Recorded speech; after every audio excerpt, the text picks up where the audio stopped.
On this episode of the Ministry of Motion Pictures podcast. Okay, first of all, if someone told you that they were shooting a movie at Sundance while the Sundance Film Festival was going on, you would go, that's just insane. Why would you do that? Who would do something as crazy as that? I actually was meeting people on the street that I know, and they're like, hey, man, what you doing? I'm like, oh, I'm shooting a movie.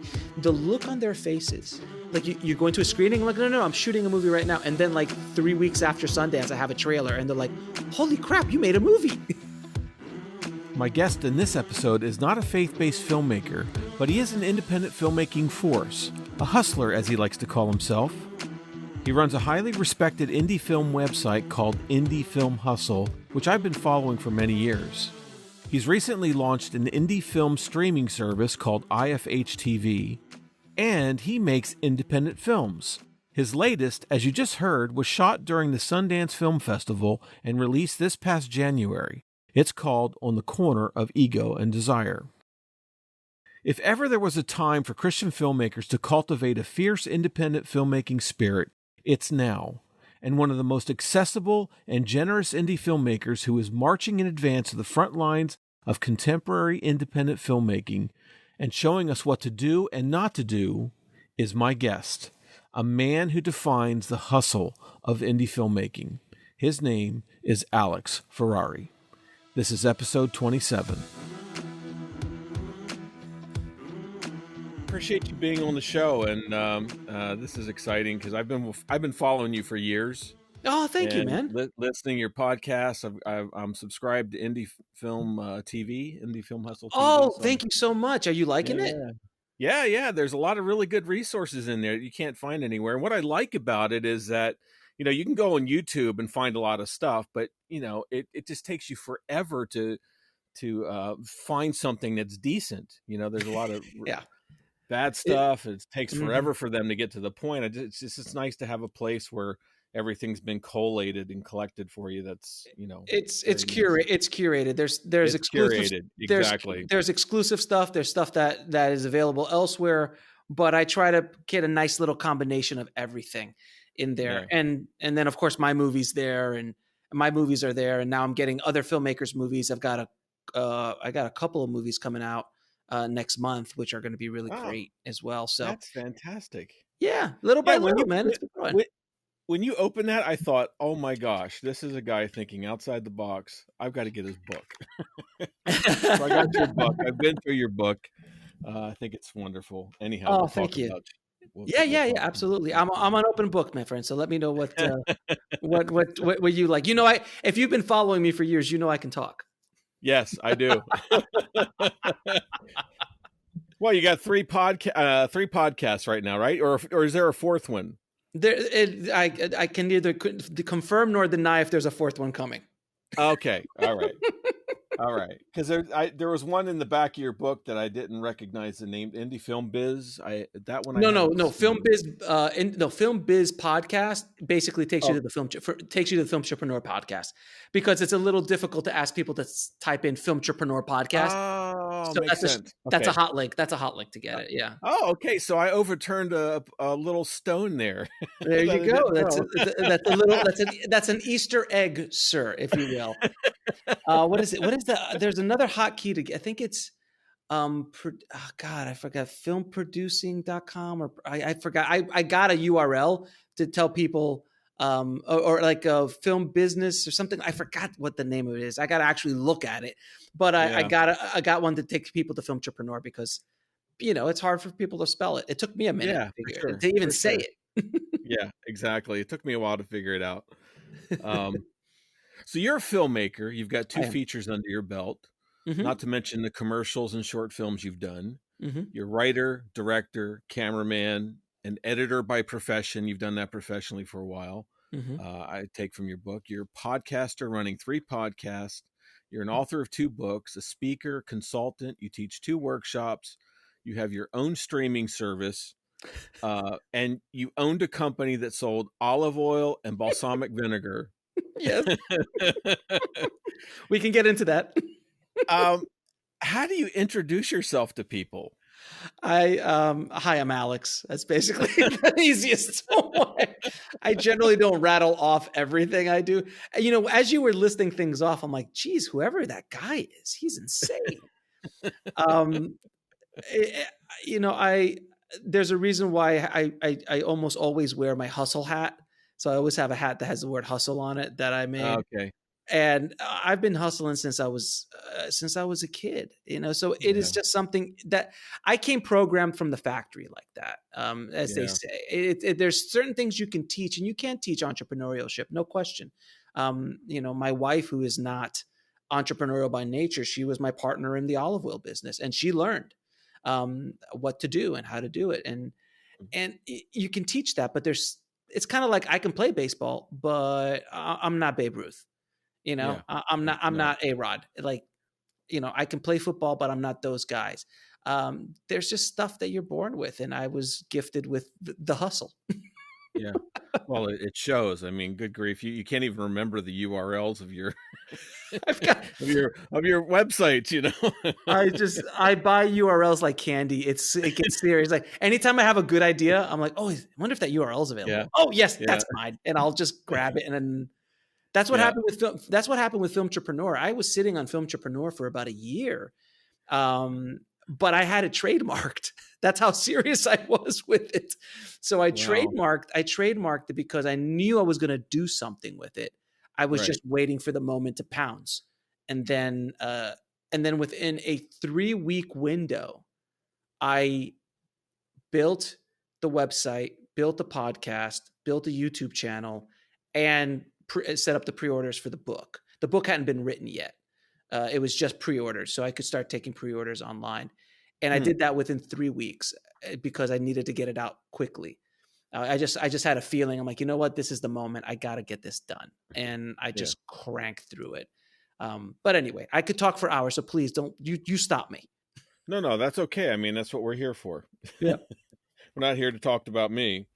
Um, but I mean, I guess my question is, do you sleep? I do. I do. I sleep around 5 to 6 hours a night. Yeah. You don't need more than that. It's a Yeah. myth. I wake up every morning around 4:15, go to the gym, work out for an hour, come home, you know, get my girls ready for school, and then start my day. And then around 6 o'clock, I clock out. Yeah. And during that time, I meditate as well. I do at least an hour or two a day, Oh, wow. which is a really powerful practice I've been doing now for, oh God, almost 3 years now. It's a 3 years. And yeah, I'm a heavy meditator. It's helped my creativity, my business. You know, especially, you know, raising twins. Oh, hey, You that's need to great. you need to you need to chill out sometimes. That explains everything. You need to find the inner zen somewhere, and Yeah. I've that's got 4 kids. I've got 4 kids, so, you know, I'm you sort feel of me, brother. there. You feel me, brother. You feel me. Yeah. Wow. So, I mean, it doesn't look like you sleep with all the stuff that you're involved in. I don't know how you keep track of everything. You must have some people, you know, supporting you. I have a small team that I put together, and I'm building it little by little. You know, I've been a solopreneur for a long time, Yeah. meaning that I do everything myself because I have a lot of tools in my toolbox, and Yeah. that only takes you so far. And it is a rough place. Every entrepreneurial gets to that place where they just can't physically do anymore, and Mhm. I hit that a while ago. I know it doesn't seem like it, but I feel that, you know, if I had four of me, I could really do some damage. Yeah, for sure. I feel I'm slacking. That's Mm. just me beating myself up. But you need to be able to build a team out. You need to be able to build a business out, and that's what I've done with my company IFH Industries, which is the mother company, or the parent company of all of the different brands and companies that I run. Uh, I was able to build this company up to a place where now I do this full time, and I shut down my post production house 2 years ago. I haven't done post in at least over a year and a half. And Really? the one job I did do was a friend. and I did it as a favor. And that was about 18 months ago, if not longer. Hmm. And I just don't, so I'm able to do what I do now full time, and I'm very blessed and humbled and honored to do it. And I take it extremely seriously. I believe that you need to be of service to people, and by being of service to people, you will find your bliss. You will find your calling in life. Mm-hmm. And I can't tell you how long I've been chasing that golden carrot of being a filmmaker, of being a successful filmmaker, and making all those dreams come true, and those lottery ticket conversations that you hear about, or stories or myths that you hear about, like mariachi and clerks and Yeah. paranormal activity and all these things that you chased it for so long, and at the end of the day it was fairly selfish. I Yeah. was fairly, I wanted it for me, and that's one of the reasons why my film's called On the Corner of Ego and Desire. Oh. And but the moment I switched my focus, and I've always had it in me, like my first big short film, Broken. If you read my book, you know the story Yeah. behind that. Mm-hmm. Um, that was the first time I really was of service to a group of people, of a community, and Mm-hmm. it blew up, and it gave me so much. It's still paying me to this day, and but I was being of service to people. And Mm-hmm. I didn't get that lesson until years later, when I Yeah. finally figured out that, it's about being of service. It's about helping other people get to their dreams. Because if you can help other people get to their dreams, your dream comes true. You can't chase the dollar. You can't chase the money, because that's not going to make you happy. Right. Everyone thinks money is going to make you happy. Mm-hmm. And you could ask Jim Carrey that. And Jim Carrey is a big proponent of, if you listen to his talks, he goes, I wish everybody in the world could get everything they ever wanted and understand that it's not what you think it is. Yeah. And those are powerful, powerful Yeah. statements. It really, Right. really is. And the second I opened up Indie Film Hustle, and I started my podcast, and I started the blog, and I started putting things up on YouTube and all these things, I came at it. I mean, first and foremost, as a business. I mean, this is a business. Right. I support my family with this, but I constructed the company in a way that it is all about the service. It's not about the dollars. Mm. Anytime you chase the dollars, it never ends well. And don't get me wrong, I'm not perfect. I'm not, the second coming. I make mistakes. I'm human like everybody else. So sometimes during that path, you're like, oh, but I can make a quick dollar doing this. And when you do that, it just doesn't. It almost always failed. Mm. But the moment that you start providing value and trying to truly help people and truly Right. help people on their path, then the game changed for me. And I can't tell you the opportunities, the people I've had the access to talk to meet, to build friendships and relationships with, Mm-hmm. off of a podcast, off Yeah. of a blog. People reach out to me who I would never in a million years have access to, Mm-hmm. because of the That's value incredible. because of the value I provide to my community. And Mm-hmm. it's a lesson that I'm now trying to teach all of my people. And as you know, I call my people, my community, the tribe, the Yeah. IFH tribe, or the Bulletproof Screenwriting tribe, or the Film Entrepreneur tribe. But my tribe, I try to teach them that this is the way. Mm-hmm. It truly, truly is. Because even when you're doing a narrative film, if you're doing it out of a place of ego, I mean, I don't know about you. I've delivered over 60, 70 features in post-production over the course of my life. Oh. And trust me, I've run into a lot of ego. Yeah. I'm sure you have. And I've seen, and I think that's another perspective, being an editor and being a colorist and a post supervisor, you're sitting in a room with people 8, 10 hours, sometimes 12 Yeah. hours for weeks at Uh-huh. a time. You really start to understand and see what happens. I've seen directors completely self implode in front of me, Yeah. over the course of a week. I've seen egos I've had a fist fight in my edit suite. Not me personally. I like What? two people were fighting. Yeah, it was a client. Huh. It was commercials, and it was a For a weird commercial. situation. Yeah, it was a commercial. Yeah. Yeah. The thing was that client and then the production company, the director, I was working there as an editor. I was just a freelance editor. And the production company, the client fired the ad agency before the commercial was done. Oh, So then wow. the agency and the client had to be in the room and all hell broke loose. Wow. Oh yeah. I have, That's classic. if you think that my first book about me making a movie, almost making a $20 million movie for the mob and then meeting Batman, if you think that's a story, oh my friend, I have many, many, many, many stories I'm to sure tell. you do. And let's not even get I into olive oil. Oh, you want to talk about just snakes and just Oh. brutal competition. Oh my God, it makes the movie business look tame. Oh my word. I had no idea. That's another For movie. olive oil. That's the olive oil and vinegar and gourmet product.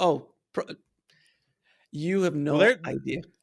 there's your next movie and film entrepreneur effort right there. Yes, yes. After I make obviously my vegan chef movie, Yes, your which vegan chef, and then the olive oil. obviously. Yeah, I did. I've been in doing commercials for 30 some years now, and yeah, I Yeah. know what it's like to be in those rooms and Oh, deal it's with clients brutal. and It's agency. it's Yeah, it's it's brutal. And honestly, I've been so blessed because of this company and being able to do what I do now, that I was able to leave, close my post house up, and I only direct yeah. when I want to direct. And if a commercial comes along that I want to do, or a music video comes along I want to do, I'll do it, or a TV series or something like that. But other than that, I generally focus 110% on this company and what I'm doing for my community. And I can't tell you, it's really liberating. It's really, Oh, I enjoy going to work every day, and I don't take that for granted, because I've been hustling for 25 odd years to get to this place. well, And it's time to enjoy it. uh, and All that I effort. want other people to do it as well. I want other people Yeah. to have that opportunity to follow their bliss and to do what Mm-hmm. they love to do. Mm-hmm. Oh, that's great. Well, how is your movie going on the corner of ego and desire? It's doing Because really you well. because you just released this January, right? Yeah, I released it about a week ago, week and a half ago, Yeah. something like that. And yeah, it's doing really great. It's for your audience who doesn't know what the movie is about, it's about three filmmakers who go to Sundance to try to sell their movie at the Sundance Film Festival, and they're crazy. Uh, it's basically Spinal Tap meets The Player. So I wanted to Ah, make kind of like a parody of what we as independent filmmakers are. We're nuts, we're crazy, we're yeah. egocentric, and every stupid thing you've ever heard or said yourself personally is in this movie. So they're very exaggerated versions of, or composites of, people that I've met or know, or parts of me. I am ashamed to say parts of me are in these characters as well, because I had a fairly large ego, and I still fight with that ego on a daily basis, like all of us Uh-huh. do. Yeah. What is it about it when you're young?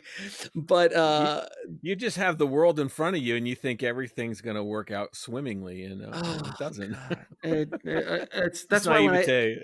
when I consult with clients, sometimes I'm like, my son's doing this. I'm like, don't you worry, just let him go. It thinks nature has a way of working itself out. The universe generally will slap that boy in the face within the next 6 months. That's very Or true. Reality creeps up real quick. real quick. Like, oh, they think they know everything. Just put them out there. Just put them out into the pasture. Let's see what happens. Let's Yeah. see what you've warned them about the lion. You've warned them about the bear, but they think they know where the bear and the lion is, and they'll avoid it. Okay, go ahead. Go ahead. Let's see how that works out. But anyway, so that Uh, film, I was able to shoot that movie for about $3,000. And I went to the Sundance Film Festival and basically guerrillaed the entire movie. So for just in lack a of a, week. It no, was a no, no, week. no, no. It was 4 days. You did more? Um, 4 days. Oh, four well. 4 days, and I did it on the side because I was doing interviews for my podcast. So it was a Oh side my. hustle. It was a side hustle. We ended up counting up how many production hours we had. It was about 36 hours. So we shot the Oh, whole movie in about a total of 36 hours, and we just ran around Sundance and filmed this, and we used a thing called a scriptment, which is a very detailed Yeah. outline where the actors get to improvise the lines. And Right. I worked with them before. We did a lot of, not rehearsals, but a lot of pre-production. And when I say a lot, we're talking about 5 hours of those 4 days. I just sat down like, all right, guys, let's break down each scene and see what ideas we have, and let's see how we're going to get to where we need to get. Mm-hmm. And it was a very collaborative process. But the vision that I had and the outline that I wrote, the scriptment that I wrote, is the blueprint. But then inside that blueprint, there's a lot of collaboration from the actors, from my DP, from everybody that was involved with the film. It was it was probably one of the most wonderful experiences I've ever had directing anything, as crazy as that sounds. Oh, that's cool. Did it create any buzz in Sundance that you were shooting it? Did anybody know? Okay, first of all, if someone told you that they were shooting a movie at Sundance while the Sundance Film Festival was going on, you would go, that's just insane. Why would you do that? Who would do something as crazy as that? Right. I actually was meeting people on the street that I know, and they're like, hey man, what you doing? I'm like, oh, I'm shooting a movie. The look on their faces, they just like, what? Are you, what? Like you're going to a screening? I'm like, no, I'm shooting a movie right now. And then like 3 weeks after Sundance, I have a trailer, and they're like, holy crap, you made a movie. Yeah. That's incredible. There was no buzz. We were under the radar, but I promise you that Sundance did watch it. And I did submit it the year after. And what was interesting is, when you send one of those Vimeo links to a festival, you'll get 1, 2, 3 people that watch it. And I had 67 views. Oh, so cool. So everybody saw it at Sundance. They must have passed it around to every programmer, everybody there. They're like, there's just what happened? This guy just went in there and shot an entire movie. I shot 2 scenes at Sundance headquarters. I was fearless. I said, screw it. I said, screw it. Let's just go do it. And it is honestly, I poke fun at Sundance, but it's not like a bashing Sundance movie. It's actually a love letter to Park City and to the Sundance experience while you're there. But I tell the truth of how it truly is. And it is definitely a love letter to independent filmmakers and independent filmmaking in general. And I had never seen a movie like this before. There's nothing ever created like this. There's a lot of great movies about making movies, but there's never a movie about distributing, trying to get your movie sold, and let alone something like this at a Sundance Film Festival. It's just never been done. And I just wanted to make it. So it's been very well received. Reviews have been great. It really is touching a lot of filmmakers. A bunch of reviews are saying, I can't believe how much I identify with this crazy director. Because I'm ashamed to say I've said a few of those things they say in their reviews. I mean, the stuff that comes out of her mouth is, and that was the other thing. It was a female director. I've never seen a movie about making movies or anything that had a female director in it. So I also wanted to present that image out there into the world as well. So it was just, I'm very proud of the movie. And is it perfect? No, but it's fun. And if you're a filmmaker, you're definitely going to enjoy it. There's a lot of inside jokes as well. Yeah. Well, amazing accomplishment. I can't wait to see it. Thank you, man. I tried to watch it over the Christmas holidays, but that's when I realized, it's not out yet. So well, I watched your trailer. Well, it's available on IFH TV, and because you have IFH TV, you get 6 hours of behind the scenes tutorials and everything on how I made it. Oh, great. There you go. And audio commentary. It's the only place you'll be able to get my audio commentary, interviews with the cast, breaking down the process. You get a copy of the scriptment to see what we actually shot with, all that kind of stuff. Wow, so it's I wanted to kind of package something together for the members of Indie Film Hustle TV that they can't get anywhere else. So it's a larger version of your short film. Basically, everything you learned on your short film, you've just expanded into these films. The broken experiment that I did, and for people who don't know what I'm talking about, I did a movie called Broken where I did it for about $8,000 back in 2005, shooting it with mini DV and editing on a Final Cut. And that was unheard of at the time to get a real cinematic look out of those two things, but I was able to get a really cinematic look. And that was in 2004. Right? I shot it in 2004. I released it in 2005. Correct. And I had over 100 visual effect shots, which at the time was unheard of as well. There was just nothing like it. Yeah. And I realized that there was, I realized, I said, well, I don't think anyone's going to want to pay $20 or $15 to buy a DVD about a short film. And online streaming wasn't, YouTube had just come out. Yeah. So it wasn't even Google yet. It was still just YouTube. Yeah. And I said, well, let me put together this DVD of how I made it, because I think I can sell that to people I know, which are filmmakers. People will Hmm. want to know how I made this.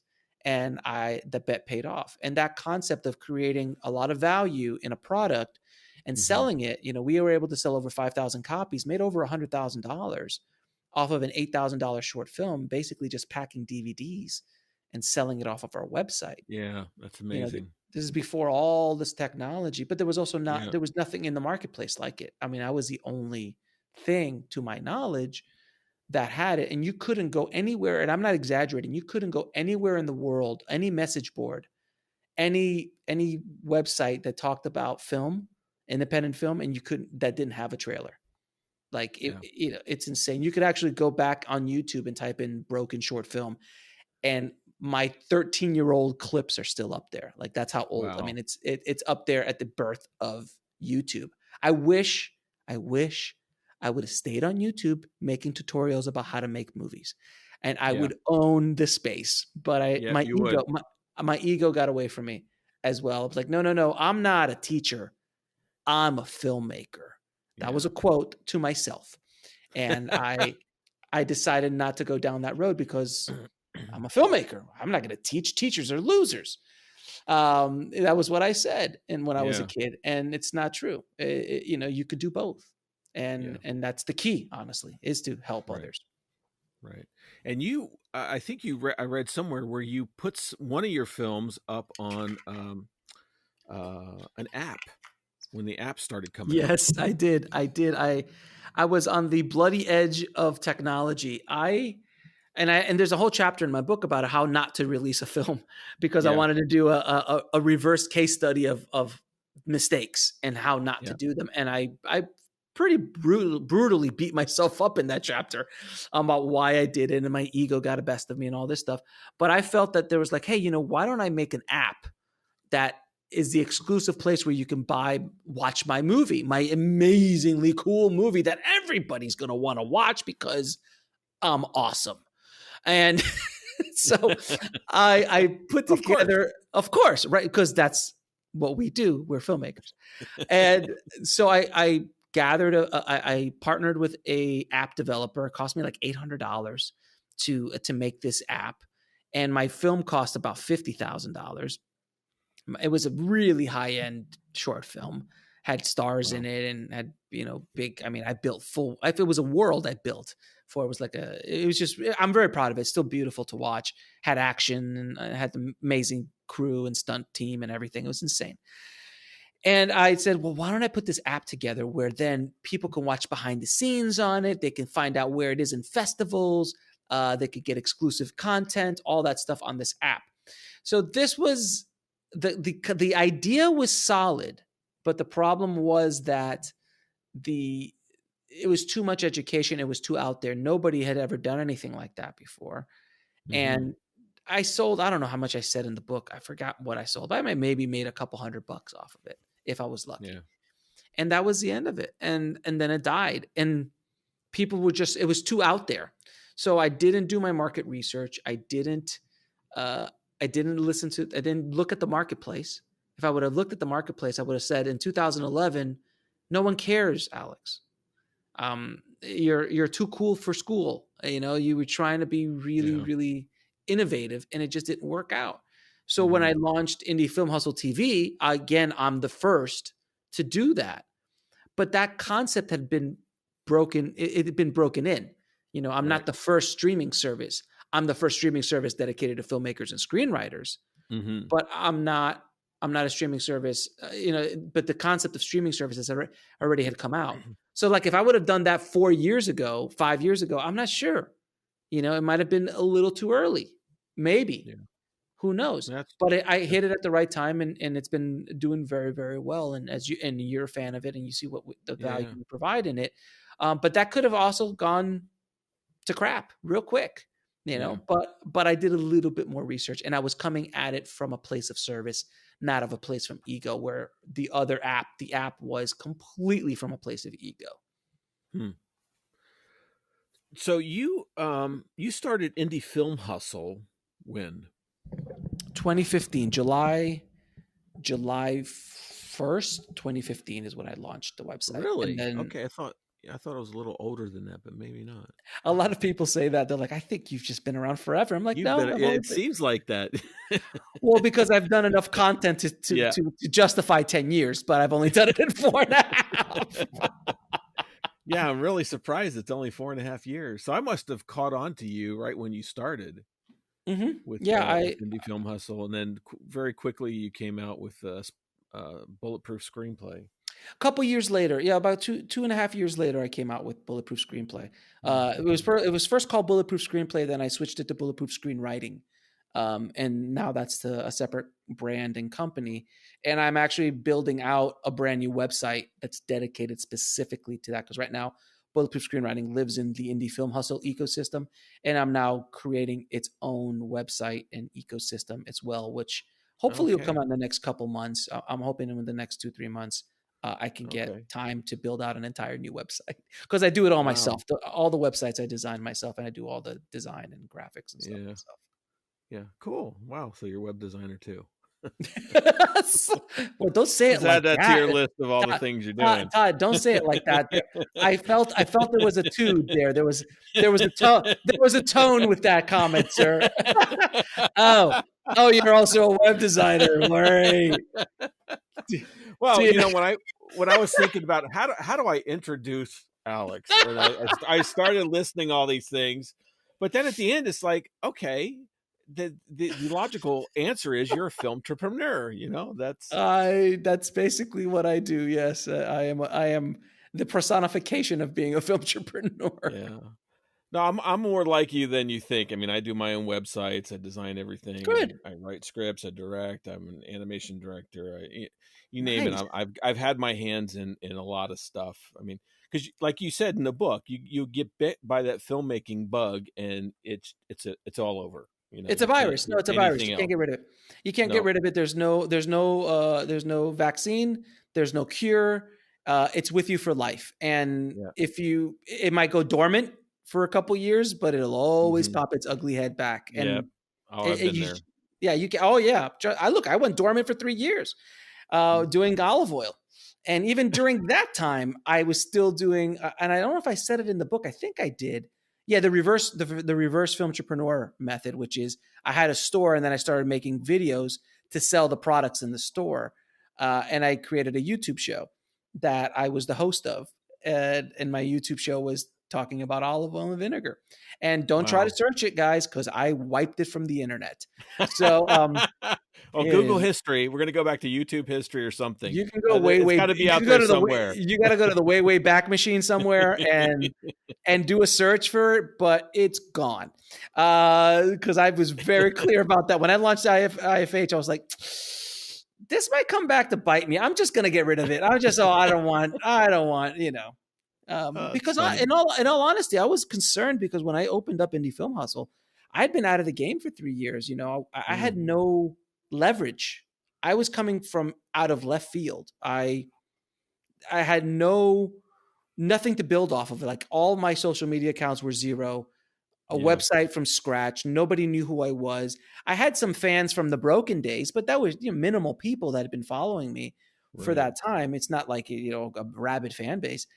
And my name had been out into ether, in a certain demographic, certain time, age, remember who I was from the Broken, because I made so much noise during that time, and with my other short film Red Princess. So I had some people who knew, but I'd been out of the game for 3 years. So I was afraid that people were going to go, oh, this guy sells olive oil. Why am I going to listen to this guy? So I was kind of concerned about it, so I wiped everything from the face of the planet Yeah. that had to do with it. Wow. Well, I that makes personally still have them. I still personally have them, but and I watch them every once in a while. I'm like, oh my God, this is horrible. But if you want to know about olive oil or balsamic, my friend, I can talk about that. well, when your feature comes out, that can be part of your DVD package or Yes, you see, your perfect. I like the way you're thinking like a film entrepreneur. Yes, it's existing content that I could put on IFH TV. Yes. It's already there. You've already got it started, so you can't stop now. We're not finished with Alex Ferrari yet. In our next episode, Alex and I will talk about his new book, The Filmtrepreneur, which is one of the most important indie filmmaking books that you need in your filmmaking library. You'll find links to Alex's book and his many online efforts on the Ministry of Motion Pictures website. Thank you for joining me on the Ministry of Motion Pictures podcast. You'll find show notes and more information about us at ministryofmotionpictures.org.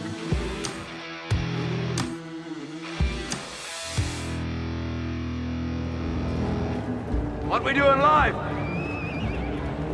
echoes in eternity.